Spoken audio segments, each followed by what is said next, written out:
Shalom, Most High Christ bless Israel. Today, we're back with 15 Minutes with the Captains. My name's Captain Ashan'El.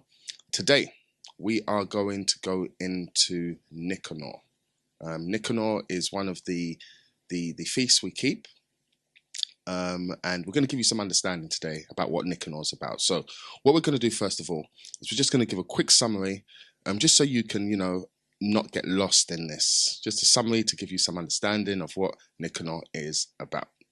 Okay, so Nicanor, the son of Patroclus, you can read about that in 2 Maccabees 8 and 9.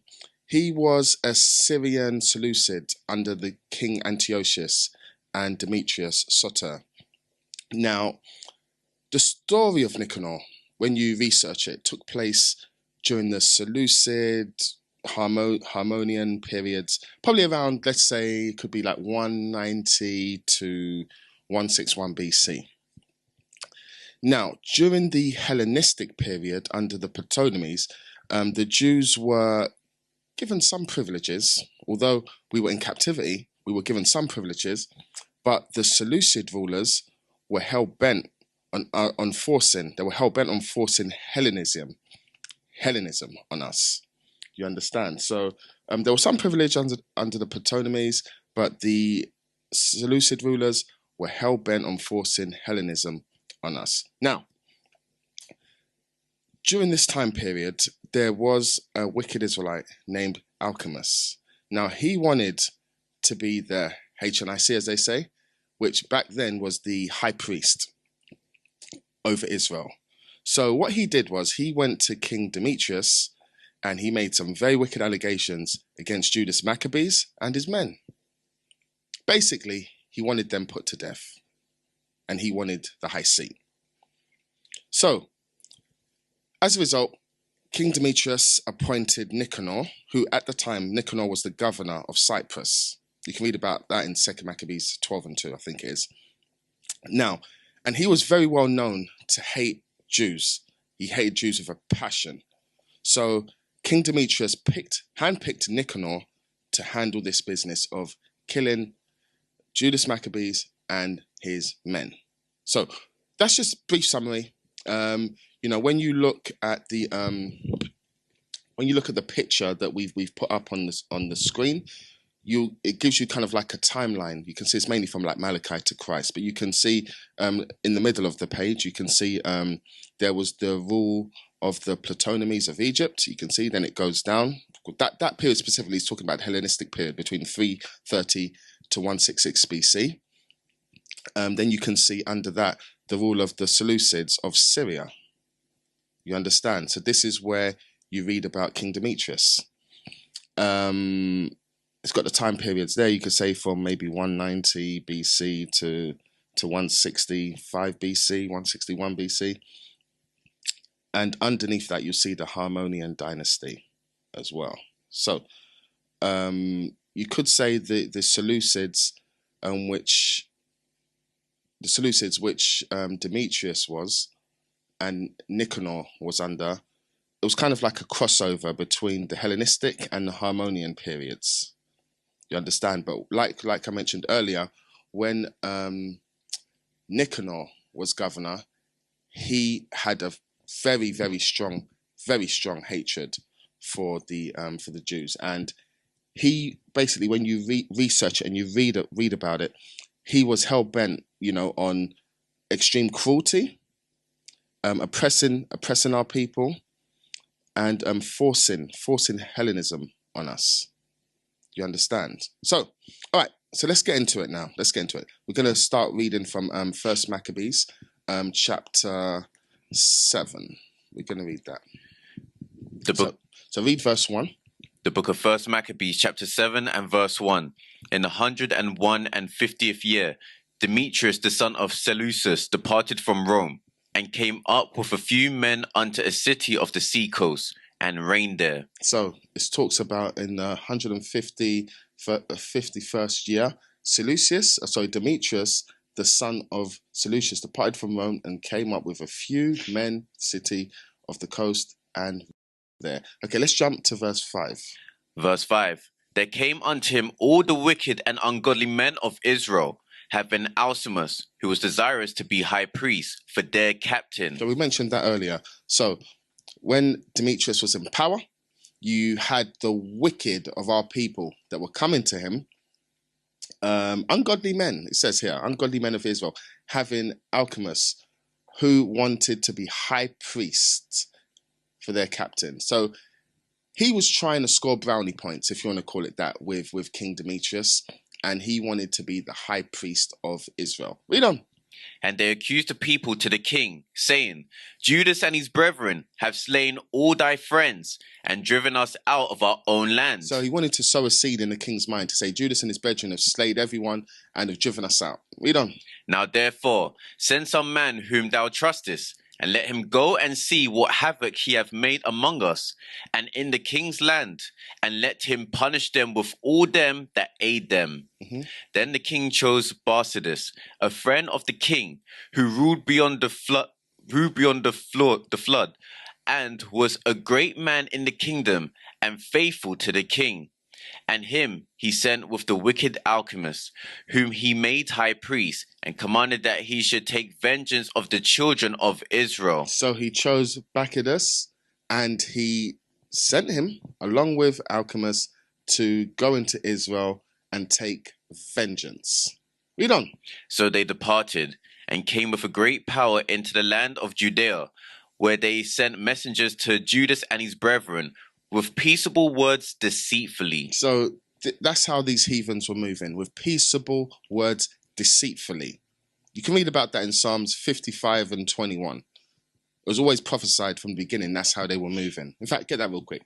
Let's read it real quick. So it says, they sent messengers to Judas and his brethren with peaceable words deceitfully.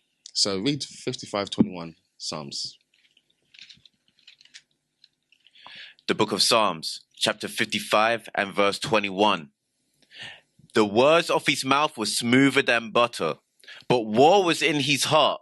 His words were softer than oil, yet were they drawn swords. So were they drawn swords? Very deceitful words. They've always been that way. Now let's go back and let's continue from verse 11. Let's see what happened after they spoke peaceful words. First Maccabees chapter 7 and verse 11. But they gave no heed to their words, for they saw that they were come with a great power. Then did there assemble unto Alcimus and Barsabbas a company of scribes to require justice. Now the Assyrians were the first among the children of Israel that sought peace of them. So the Assyrians, mighty men, went and sought peace with these heathens. Went and sought peace with Bacchus and with Alcimus. Read on. For said they, one that is a priest of the seed of Aaron is come with this army, and he will do us no wrong. So they saw Alcimus and they thought, he's from the seed of Aaron. So because he's with them, nothing bad is going to happen. Let's read on. So he spake unto them peaceably, and sware unto them, saying, We will procure the harm neither of you nor your friends. Whereupon they believed him. Howbeit he took of them 60 men and slew them in one day. So they took 60 men and slew them in one day after speaking peaceable words. Read on. According to the words which he wrote, the flesh of thy saints have they cast out, and their blood have they shed round about Jerusalem, and there was none to bury them. Wherefore the fear and dread of them fell upon all the people, who said, There is neither truth nor righteousness in them, for they have broken the covenant and oath that they made. So our people recognize that these people that have come peaceably, these heathens that have come peaceably, they have broken now the covenant which they made when they came. Read on. After this removed Barsabbas from Jerusalem, and pitched his tents in Bezeth, where he sent and took many of the men that had forsaken him, and certain of the people also. And when he had slain them, he cast them into the great pit. So you can see it was a bloodshed. He was going around killing our people. And he mentioned cast them into a great pit. Read on. Verse 20. Then committed he the country to Alcimus, and left with him a power to aid him. So Barsabbas went to the king. So Alcimus got what he desired. Now he was put in a position of authority, and he was left there with some able men to support him. Read on. But Alchemist contended for the high priesthood. But he contended. He wanted the high priest. Although he was given a position of authority, he said, I want the high priesthood. Read on. And unto him resorted all such as troubled the people, who, after they had gotten the land of Judah into their power, did much hurt in Israel. Now, when Judah saw all the mischief that Alchemist and his company had done among the Israelites, even above the heathen, he went out into all the coasts of Judea round about, and took vengeance of them that had revolted from him, so that they durst no more go forth into the country. So Judas, you can read about him in the chapters prior to this, was a warrior. He was a warrior. Definitely an example and, a pillar in the community at this time. So when he saw what had happened, he stood up. He stood up. Read that verse again. Verse 24. He went out into all the coasts of Judea round about, and took vengeance of them that had revolted from him, so that they durst no more go forth into the country. So all of the people that went against him, he went for vengeance. That's how he moved. Read on. On the other side, when Alchemist saw that Judas and his company had gotten the upper hand, and knew that he was not able to abide their force, he went again to the king, and said all the worst of them that he could.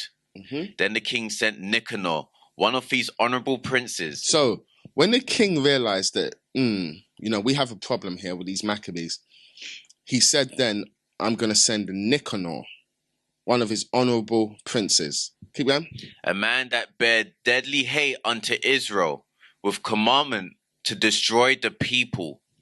So he had a deadly, deadly hate. Remember, he was coming from the solution period.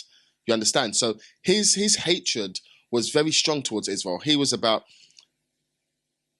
stopping Israel from following laws, making sure Israel acclimatize, integrate into Greek culture. He was against anything righteous that we were doing. That was his mindset. Read on. So Nicanor came to Jerusalem with a great force, and sent unto Judas and his brethren deceitfully with friendly words, saying, Let there be no battle between me and you. I will come with a few men, that I may see you in peace. He came therefore to Judas, and they saluted one another peaceably. So you read in here how, with the hatred he had, he still came with smooth words. So that be a lesson or a wake up, a light bulb moment for all of you listening, because we read about his strong hatred, but at the same time, he still came with smooth and peaceable words. Read on.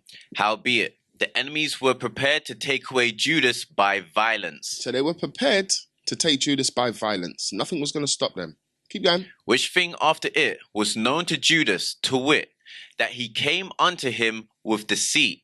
He was sore afraid of him, and would see his face no more. So the deceit was so good that Judas actually believed him. But when he found out, he was like, I need to get away from this guy. Read on. Nicanor also, when he saw that his counsel was discovered, went out to fight against Judas beside Salama. So when Nicanor realized his cover was blown, he thought, okay, time to go and fight. Read on. Where there were slain of Nicanor's side about 5,000 men, and the rest fled into the city of David. So Judas and his people, his men, slain around 5,000 men, and the rest fled. Keep going. After this went Nicanor up to Mount Sion, and there came out of the sanctuary certain of the priests and certain of the elders of the people to salute him peaceably, and to shew him the burnt sacrifice that was offered for the king. But he mocked them, and laughed at them, and abused them shamefully, and spake proudly. So you can see here the hatred he has for our people. He had that strong hatred. Even when our people came, the priests came to greet him peaceably, he mocked, laughed, and cursed us out. Read on. And swear in his wrath, saying, Unless Judas and his host be now delivered into mine hands, if ever I come again in safety, I will burn up this house. And with that, he went out in a great rage. So he left with a threat. Bring Judas to me, or this house is going to get burnt. This temple is going to get burnt up. Then the priest entered in and stood before the altar and the temple, weeping and saying, Thou, O Lord, didst choose this house to be called by thy name, and to be a house of prayer and petition for thy people. Be avenged of this man and his host, and let them fall by the sword. Remember their blasphemies, and suffer them not to continue any longer. So Nicanor went out of Jerusalem and pitched his tent in Beth-horon, where an host out of Syria met him. So his host, his people from Syria, came out and met him to join with him. Keep going. But Judas pitched in Adasa with 3,000 men, and there he prayed, saying, O Lord, when they that were sent from the king of the Assyrians blasphemed thine angel went out, and smote 185,000 of them, even so destroy thou this host before us this day, that the rest may know that he hath spoken blasphemously against thy sanctuary, and judge thou him according to his wickedness. You see, so we're seeing the prayer that Judas made, and it shows the power of prayer. The Lord does hear righteous prayers. Read on.